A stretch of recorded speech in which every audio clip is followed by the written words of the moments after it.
Menginternalisasi keselamatan atau berkendara risiko, itulah yang harus kita gaungkan lebih luas. Tahu aja nggak cukup, tahu aja kurang untuk menciptakan lalu lintas jalan yang aman, sehat, selamat, termasuk pada saat musim mudik gitu.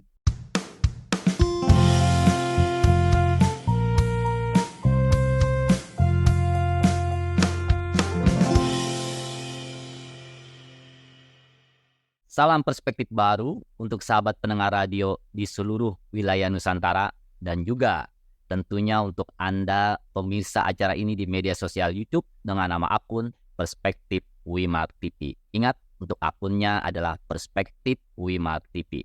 Saya Hayat Mansur, sebagai host senang sekali dapat berjumpa kembali dengan Anda. Tentunya dengan topik-topik yang menarik dari sudut pandang yang jernih. Nah, sahabat perspektif baru, mudik atau tradisi pulang ke kampung halaman sudah menjadi tradisi tahunan bagi masyarakat Indonesia. Nah, musim mudik saat ini sudah menjelang tiba. Dan biasanya tradisi mudik ini selalu dihinggapi dengan polemik. Seperti antrian kemacetan kendaraan yang panjang. Dan juga masyarakat kita dalam tradisi mudik menghadapi atau dihantui oleh bayang-bayang terjadinya kecelakaan lalu lintas.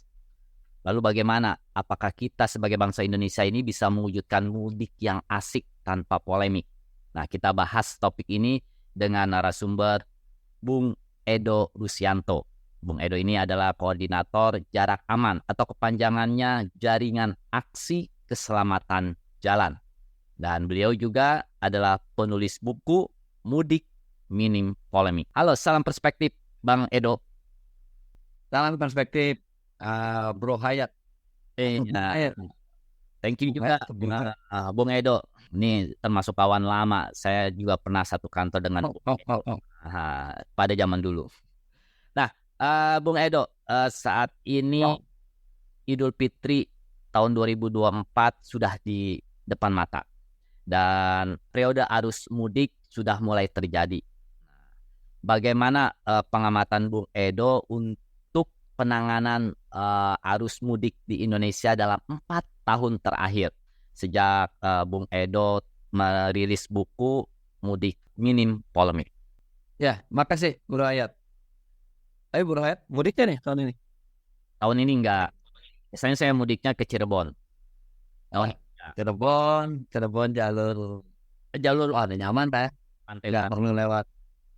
Nggak perlu lewat jalur Pantura ya, bisa lewat tol ya sekarang ini. Tahun 2016 ke Cirebon itu masih penuh kenangan ya, waktu kalau nggak salah peristiwa Brexit ya. Mudiknya waktu 2016. Ya, peristiwa Brexit itu terjadi, itu panjang sekali itu. Waduh, itu Indonesia itu ngomel itu. Mungkin kalau di Indonesia tahun 2016 lah yang paling penuh memoir ya buat para pemudik ya. Maksudnya ingatan kita pasti cukup miris gitu. Kan kalau mudik udah biasa ya, macet tuh biasa gitu. Artinya pengalaman mudik itu salah satu yang dibawa oleh ke kampung halaman atau kembali ke kota tempat tinggal itu pasti ya macet. Kalau nggak macet tuh nggak berasa mudik gitu kan. Apalagi buat yang senang mudik naik motor gitu ya. Karena orang naik motor tuh mudik bukan semata karena kemampuan atau daya beli ya, tetapi juga karena ada juga yang senang emang campuran jiwa petualangnya gitu. Ada juga, tapi nggak besar gitu ya. Nah, kenapa saya masuknya dari 2016? Itu yang paling fenomenal ya kan. Waktu itu untuk perjalanan 600 km aja bisa ditempuh dalam waktu ada yang 2 hari sampai 3 hari gitu ya. Karena memang situasi kemacetan luar biasa yang juga berujung ya menyedihkan ya, ada korban meninggal yang bukan karena kecelakaan aja gitu bro ya, tapi juga karena sakit, kelelahan gitu kan. Tentu saja penyakit yang semacam bawaannya ya, karena kemacetan berbelas-belas jam gitu sampai akhirnya tuh orang harus penyakit dalamnya itu misalnya karena asam lambung naik, kemudian seterusnya sampai meninggal. Itu kisah demikian menurut saya buat para pemudik khususnya di wilayah Jawa ya atau yang melintas di daerah situ ya cukup membuat kita miris. Nah, terus gimana belakangan ini kita berhayat gitu ya? Kalau dari amatan kami di jarak aman semakin ke sini memang semakin lebih baik lah ya. Ya tentu 4 tahun terakhir kan ada zona pandemi juga berhayat. Ingat ya, pandemi kan 2020 praktis nggak ada tuh orang mudik jutaan orang serempak bergerak dalam puncaknya kan H-3 rata-rata ya. Dalam satu hari bisa jutaan orang bergerak di saat pandemi nggak ada gitu. Pandemi 2020 kan tahun pertama kita kena pandemi ya. Itu dunia tidak hanya Indonesia itu kan kikuk menghadapi pandemi ya. Bagaimana menghadapi karena nggak punya pengalaman gitu. Dan praktis juga mobilitas orang juga dibatasi. Kita ingat kan ada PSBB, bagaimana kita masyarakat atau pemerintah berupaya mengurangi interaksi masyarakat gitu. Termasuk dampaknya ya ke mudik gitu. Sama 2021 juga mulai agak orang berani-berani lah mudik gitu ya. Tapi tentu dengan semacam kehati-hatian universal terkait dengan penyebaran virus COVID waktu itu kan 2020-2021. Nah 2022 tentu saja orang lebih sudah aware ya, sudah berani gitu berinteraksi lebih berani gitu ya, sehingga mudik pun mulai walaupun menurut saya otot kami belum normal seperti sebelum pandemi. 2023 yang mulai lebih apa namanya lebih ya seperti kita udah pemerintah kan bilang sudah endemi ya, sudah artinya masyarakat sudah confident, pemerintah sudah confident, masyarakat juga lebih confident. Apa sih tanggung jawab pemerintah? Kalau kami melihatnya kan concern lebih ke keselamatan jalan ya, Bro Hayat. Itu sejatinya pemerintah cukup, kalau melihat konsepnya, itu cukup keras lah untuk mereduksi potensi terjadinya kecelakaan lalu lintas jalan gitu. Kalau kami itu dalam posisi mengajak publik kan supaya mengurangi risiko atau kita sebutnya berkendara risiko gitu loh, termasuk di momen mudik tentu saja ya kan, jangan sampai bagaimana keinginan atau silaturahmi dengan kerabat itu terusik atau terganggu atau bahkan tidak terwujud karena kecelakaan lalu lintas jalan. Misalnya pada 2021, 2022 kan kampanye kami adalah mudik sehat gitu kan, penekanan sehat gitu kan. Kalau tahun ini kami penekanannya bagaimana kampanye ke publik, ke teman-teman karena gerakan kami di atas rumput, artinya di masyarakat. Gimana caranya mudik itu bisa lebih merajut silaturahmi gitu kan, merajut kebersamaan karena ada momen-momen kok ada semacam kebersamaan itu diwarnai oleh tahun politik gitu.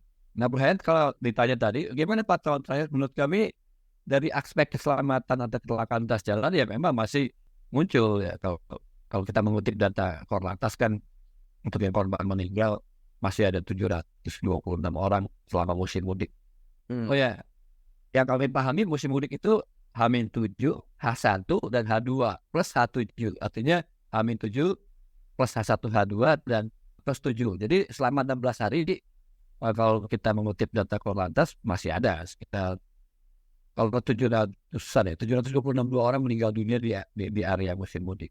Oke. Jadi kalau kita bagi 16 hari rata-rata masih ada 45 orang bahaya. Artinya mengutip data Korlantas ya, artinya ada 40-an orang meninggal per hari selama musim mudik. Nah itu bagian dari concern kami untuk mereduksi. Kalau mengutip data Korlantas, kita tertinggi itu hampir 1.200 per kejadian ya. Saya lupa tahun berapa ya. Nah, tadi telah dipaparkan oleh Bung Edo bahwa salah satu polemik di tradisi mudik kita adalah aspek keselamatan para pemudik di jalan. Nah, tadi juga dipaparkan data masih begitu banyak korban jiwa dari tradisi mudik ini. Disebutkan ada 726 atau perharinya ada 40-an sekitar orang yang meninggal dunia akibat kecelakaan lalu lintas di jalan. Nah, kalau dilihat data tersebut, Bung Edo, apakah data tersebut meningkat, menurun, atau tetap saja sama? Ya, menurun ya. Dalam pengertian, kalau menurut kami itu kan data yang tercatat ya. Kita mengutip data Korlantas. Kalau dari data itu menurun ya. Memang kalau dibanding 2020 ya gak ada mudik ya. Menurun. Kan mudik 2020 orang nggak berani dong orang kena COVID ya kan. Tentu naik ya. Tapi kalau rata-rata ya selama 20 tahun terakhir ya. Kalau di catatan ya, kita mengutip data Korlantas ya, itu rata-rata sekitar itu gitu loh. Artinya terus ada yang bilang kan, Pak Edo itu kalau dibandingkan dengan jumlah pemudik yang puluhan juta gitu. Tahun ini kalau nggak salah potensi orang bergerak 190-an juta ya selama musim mudik gitu kan. Kecil sekali gitu ya. Tapi kami ini sebenarnya tidak begitu tertarik dalam besar kecilnya. Tapi satu saja orang meninggal kecelakaan lalu lintas di jalan itu sangat berharga buat bangsa ini. Indonesia kan punya banyak sekali tantangan dalam pengembangan sumber daya manusia. Nah, salah satunya itu kecelakaan lalu lintas jalan gitu loh. Bahwa rata-rata secara nasional di luar musim mudik pernah mendengar kata polisi setiap tahun bisa sampai 30 ribuan orang gitu ya meninggal dunia. Itu dari perspektif sumber daya manusia kan artinya kita kehilangan gitu loh sumber daya manusia. Apalagi data Korlantas juga kan bilang mayoritas itu adalah orang-orang di usia produktif gitu bro. Nah kalau usia produktif kita harus hilang karena kecelakaan kan sayang banget. Negeri ini kan kehilangan besar gitu kan. Apalagi kita berharap pada 2045 ya kita Indonesia emas gitu kan. Nah yang sering orang lupa singgung, mau mencapai Indonesia emas itu bisa dibayangin. Kita kan tahu ada penelitian yang menyebutkan mayoritas korban kecelakaan lalu lintas yang meninggal dunia itu ekonomi ahli warisnya atau keluarga meninggal itu terganggu gitu. Dalam bahasa kita di jalanan, kecelakaan itu bisa bikin miskin gitu. Iya, Nah, itu kan mengenai keselamatan di jalan ini, satu jiwa memang sangat berarti dan sangat penting. Nah, persoalannya adalah bahwa setiap tahun dalam tradisi mudik kita ini selalu terjadi kecelakaan lalu lintas. Artinya keselamatan jalan ini dipertanyakan. Nah, mengapa ini terus terjadi berulang gitu kan? Apakah faktor manusianya, ataukah faktor kendaraannya, atau faktor mismanajemen dan pengelolaan lalu lintas? Oke, kompleks. Tapi intinya kalau kita bagi secara umum kan cuma ada 3 ya. Manusia, kendaraan, atau lingkungan. Kita merujuk data ke Korlantas ya. Itu memang faktor manusia itu dominan bahaya. Nah nanti mungkin di segmen terakhir kali ya, bagaimana tips aman ya mungkin ya. Tapi saya singgung di tips ini. Jadi faktor manusia ya. Kita sebutnya itu manajemen perjalanan mudik gitu kan. Yang sering diabaikan orang. Ini contoh aja nih. Manusia itu ketika kurang tidur, ya kan, konsentrasi berkendaranya itu pasti terganggu. Contoh, kalau orang usia kayak saya nih, kalau saya bawa kendaraan gitu kan, kena lampu berpendar cahaya itu aja ke mata saya, maka saya butuh waktu lebih dari 20 detik untuk adaptasi gitu. Kalau usia muda 20-30, ya dia slow, tapi dia cepat adaptasinya. Tapi kalau usia kayak saya bisa 20-30 detik loh. Nah itu ketika saya bawa kendaraan kan bisa ganggu. Nah artinya kenapa? Perlu terus kita sosialisasikan bahwa manajemen perjalanan mudik itu mutlak untuk melindungi ujungnya konsentrasi ketika kita berkendara. Apa sih itu? Yang mulai dari tidur yang cukup. Kita sebutnya manajemen perjalanan itu ada artinya sebelum perjalanan kita melakukan persiapan diri, tidur yang cukup. Jangan sampai kurang dari 8 jam. Pasti banyak pernah dengar kan bagaimana meninggalnya artis selebritas ketika mudik lebaran, atau ada beberapa kasus lah buat sampling bagaimana dia kurang tidur terus memaksakan berkendara gitu. Nah ini yang harus kita terus gaungkan atau kampanyekan bahwa berkendara itu fokus dan waspada sehingga dia bisa konsentrasi. Nah kalau kurang tidur udah pasti mengikis konsentrasi seseorang. Nah itu contoh. Jadi faktor manusia itu masih tinggi, kalau kita bagi dua lagi di faktor manusia itu karena dia tidak mengikuti aturan, dia tidak juga mengikuti kita sebutnya bagaimana etika berkendara. Contoh aturan tadi ya, sudah jelas-jelas ya aturannya. Aturan itu negeri ini kan punya itu untuk melindungi keselamatan lintas jalan, namanya Undang-Undang Lalu Lintas dan Angkutan Jalan.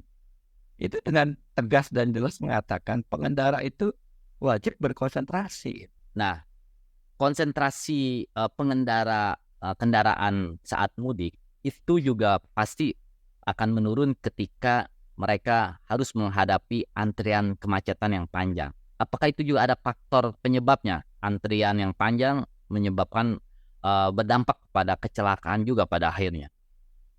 Nah ini dia, pertanyaannya bagus banget ya. Betul. Jadi kan kebiasaan kita itu kalau pas lagi mudik, kalau lagi macet, antrian, kemudian ada celah dikit aja, keluar dari kemacetan, tancap gas gitu ya. Nah itu lelah itu salah satu yang merusak atau mengganggu konsentrasi ya. Jadi ketika kemacetan, kemudian diluapkan atau dibalas dendam ketika ada celah agak kosong gitu kan, tancap gas gitu ya. Itu juga berpotensi untuk membuka celah terjadinya kecelakaan. Akarnya begini, jadi macet, lelah, konsentrasi berkurang. Nah ketika konsentrasi berkurang, mengendalikan kendaraan itu praktis akan terganggu. Daya antisipasi kita terhadap reaksi itu, maksudnya contohnya bagaimana melakukan tindakan pengereman, bagaimana mengantisipasi terjadinya benturan, bagaimana menjaga jarak aman antara kendaraan. Itu kalau konsentrasinya sudah menyusut, praktis dia berkurang. Nah, kelelahan yang dimaksud berbahaya tadi, macet nih misalnya 4 jam gitu ya, atau 2 jam lah macet gitu ya, dipaksakan terus berkendara, begitu ngelihat ada celah dikit langsung main gas aja gitu. Nah itu juga berpotensi. Nah, maka menurut saya kalau ditanya apa faktor terbesarnya, kami pendekatannya kalau merujuk data yang ada masih manusia. Faktor kendaraan misalnya kayak ban, rem itu kecil, faktor eksternal kayak jalan kecil. Ya jalan berlubang ada juga, ya kan, jalan rusak ada juga. Tapi faktor manusia itu concern kami, dan memang menurut data yang terbesar ya manusianya. Nah maka pada saat mudik ada yang bilang kan macet tuh pasti kecelakaan berkurang. Belum tentu. Tadi ayat bilang habis macet ada celah dikit main gaspol. Nah yang menarik, kami pernah baca data juga, kecelakaan itu terjadi banyak pada saat arus balik gitu kan. Nah mungkin nanti kita atau perspektif baru nanti bisa undang teman-teman dari Korlantas untuk membedah data, membedakan kecelakaan arus balik dan arus mudik gitu. Tapi kami pernah diskusi bahwa sejatinya di arus balik itu juga berisiko gitu. Kenapa berisiko?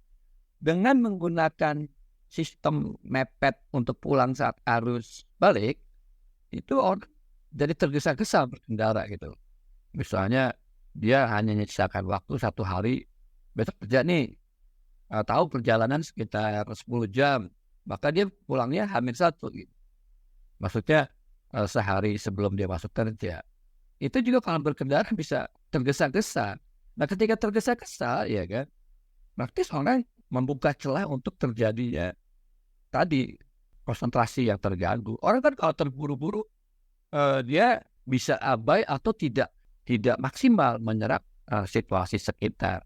Ya kan berkendara kita sering dengar kan, itu adalah full time job yang luar biasa, menyita seluruh aktivitas tubuh manusia gitu. Pekerjaan yang menuntut seluruh potensi tubuh yang berkendara itu.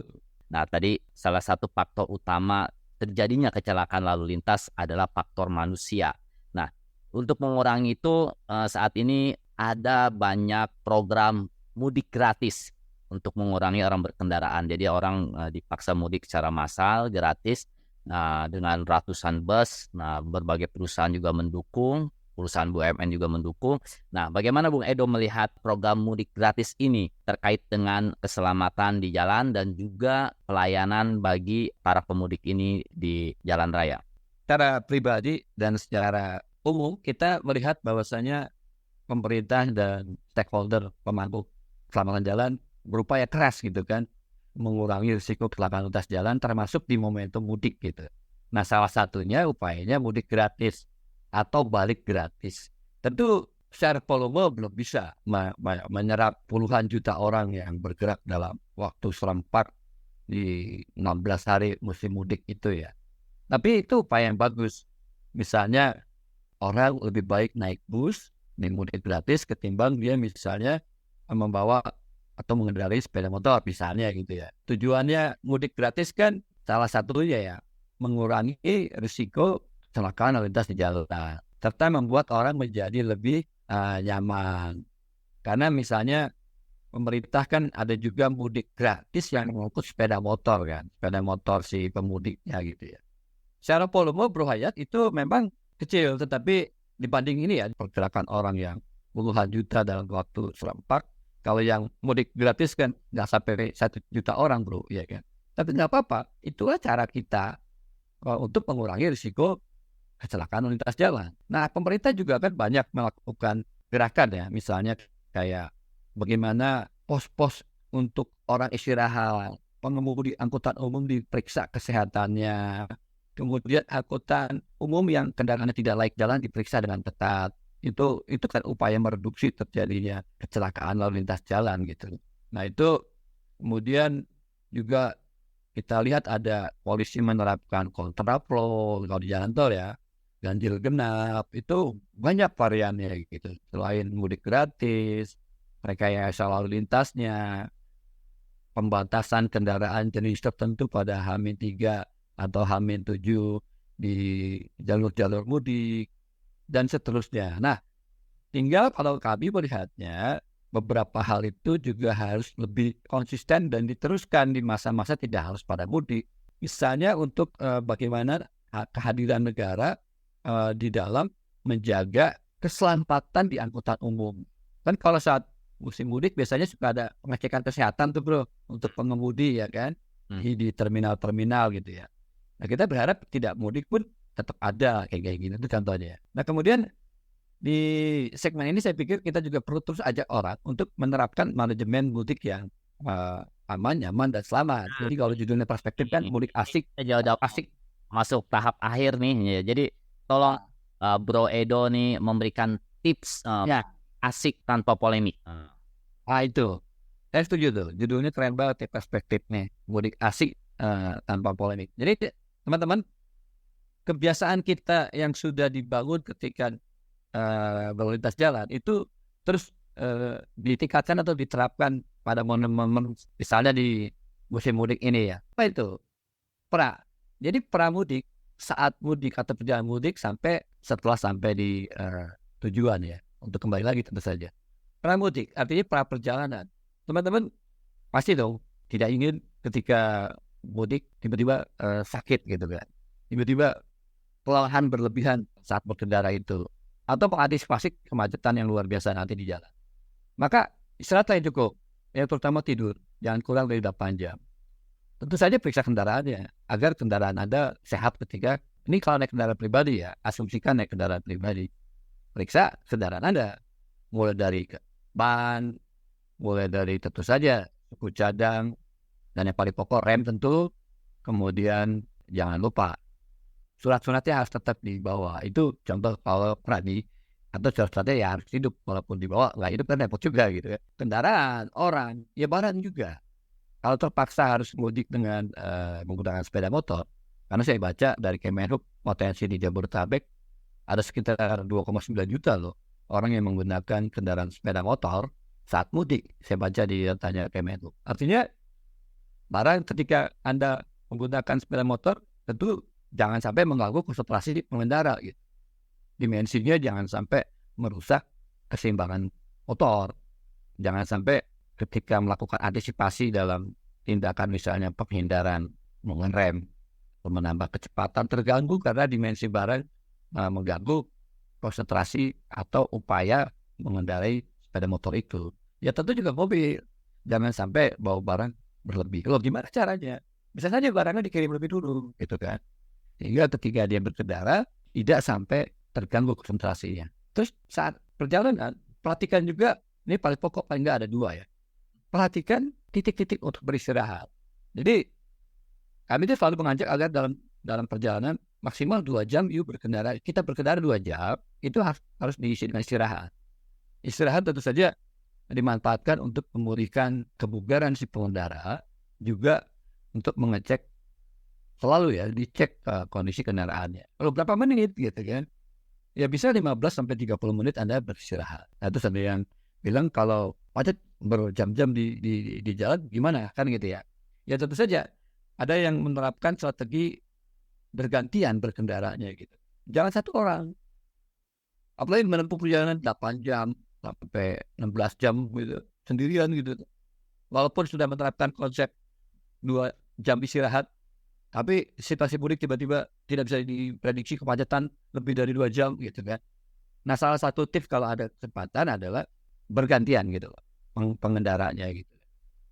Nah, ini bagaimana kita upayakan sedisiplin mungkin sehingga berkendara risiko tadi bisa kita wujudkan agar dari kota asal untuk menuju tempat mudik kita bisa aman, nyaman, tentu saja sehat dan selamat, sehingga mudiknya asik tanpa polemik. Apalagi yang lain, tentu saja hindari berkendara saat sakit. Maka selain istirahat, hati-hati ketika meminum obat-obatan misalnya obat flu gitu ya, yang sehingga menimbulkan daya rusak pada konsentrasi gitu. Nah, karena kami concern sekali kepada berkendara itu full time job gitu, menjaga konsentrasi Anda. Kalau Anda konsentrasinya terganggu, pastikan hindari berkendara. Maka strateginya gimana? Ya salah satunya istirahat cukup. Jangan sakit berkendara. Ngantuk dipaksakan berkendara. Ya jangan gitu. Pada saat mudik kan ada kejadian misalnya habis sahur, habis sholat subuh, terus berangkat perjalanan mudik kan. Sementara antara habis sholat taraweh sampai ke sholat subuh, itu kadang tidur kurang itu. Nah itu salah satu antisipasinya berkendara gantian atau dia punya waktu cukup untuk istirahat. Jadi manajemen istirahat di saat mau berangkat sama pada saat di perjalanan juga harus diperhatikan, Bro ya. Jadi 2 jam sekali istirahat di tempat istirahat ya tidur 15 menit tidur produktif itu bisa membantu membugarkan kembali. Kita kadang kan kita sebutnya emosi itu muncul pada saat orang lelah, macet, itu emosi gitu kan. Nah, hindari untuk terprovokasi gitu loh. Untuk misalnya tadi habis macet berjam-jam atau lama, tiba-tiba ada celah dikit, emosi kan, pengen ngegas aja kan, pengen ngebut gitu. Nah itu kami juga bisa menyebutnya jangan mudah terprovokasi, baik terpancing emosi sehingga ngebut gitu kan di luar batas kecepatan yang diatur, atau bisa jadi akan mengganggu. Lagi-lagi nih, semakin cepat laju kendaraan kan makin orang sulit mengendalikannya, maksudnya orang konsentrasinya makin terganggu juga. Belum lagi nanti kalau ekses lain, insiden atau kecelakaan, kan itu ujungnya bisa nggak asik mudiknya kalau istilah perspektif kan. Jadi ada manajemen sebelum perjalanan, saat perjalanan, dan pasca perjalanan. Itu memang tidak bisa sejam 2 jam kita ngobrol begini, betul. Maka tadi saya bilang budaya yang sudah ada terkait dengan keselamatan yuk ditingkatkan, dan kami sebutnya gini ya, menginternalisasi keselamatan atau berkendara risiko itulah yang harus kita gaungkan lebih luas. Tahu aja nggak cukup, tahu aja kurang untuk menciptakan lalu lintas jalan yang aman, sehat, selamat, termasuk pada saat musim mudik gitu. Contoh apa? Kita semua tahu bahwasanya merah itu artinya berhenti. Tetapi kan kita lihat di jalanan, orang terobos saja tuh lampu merah. Nah, jadi perlu apa? Itulah kita sebutnya perlu sekali internalisasi bagaimana orang menanamkan keselamatan itu sebagai panglima, bro ya. Keselamatan sebagai kebutuhan, keselamatan sebagai budaya.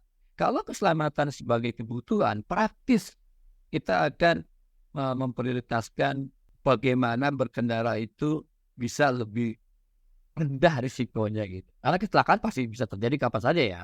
Tapi mengurangi risiko itu akan lebih bisa terwujud gitu loh. Oke, Mulai dari Bang Edo atas perspektif. siap. Dan sebagai penutup saya menggarisbawahi, mari kita wujudkan budaya keselamatan, mengutamakan keselamatan di dalam arus mudik ini agar tercipta mudik asik tanpa polemik. Terima kasih, sampai jumpa di wawancara khusus perspektif baru berikutnya.